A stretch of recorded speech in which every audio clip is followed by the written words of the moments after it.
All right, so let's just jump back into some of these bigger developments you're doing.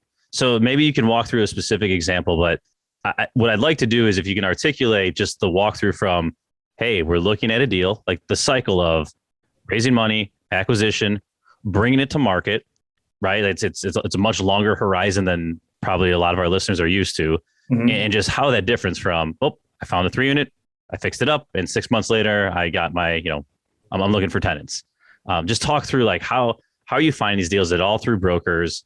And how do you raise money? Just let's start there and take the conversation from there. Yeah. So when I left CA, it was we can call it a pandemic company, I guess. I was grounded from flying and I couldn't, all of our deals were outside of Chicago. So I partnered up with a general contractor. That was step one. He is also a developer. His name is Mike Braheny. Company's called Contemporary Concepts. And he was kind of doing what we're doing already. So I didn't have to start the business from zero, ground zero. Our idea was let's partner in my strengths, which is kind of finding deals and capitalizing them. And his is building them. So we formed a joint venture. So that's what we're doing. And our thesis was try to build 30 to 100 unit buildings out of wood frame construction. And we wanted to keep it under five stories or under. And then that's what you can build wood with in Chicago. Meaning Okay. your walls are wood, you're not doing a lot of steel, you're not doing any concrete.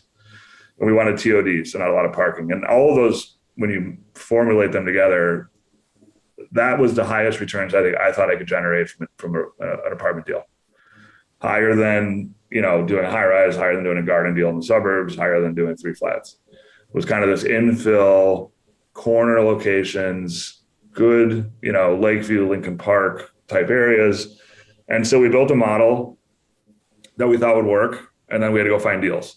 And so I reached out to a lot of brokers I knew that were kind of quieter. I mean, if you go to the big firms, you're not going to necessarily ever see something that's as interesting. I don't think you're going to be competing.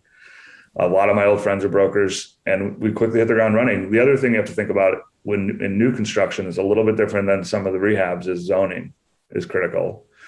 I know that when you add on to buildings and add on to homes, you have to consider zoning as well, obviously. But we were really focused on as of right, meaning we could build what the zoning allows, Mm-hmm. or knowing we could get something zoned, which is not as easy as it used to be either in Chicago.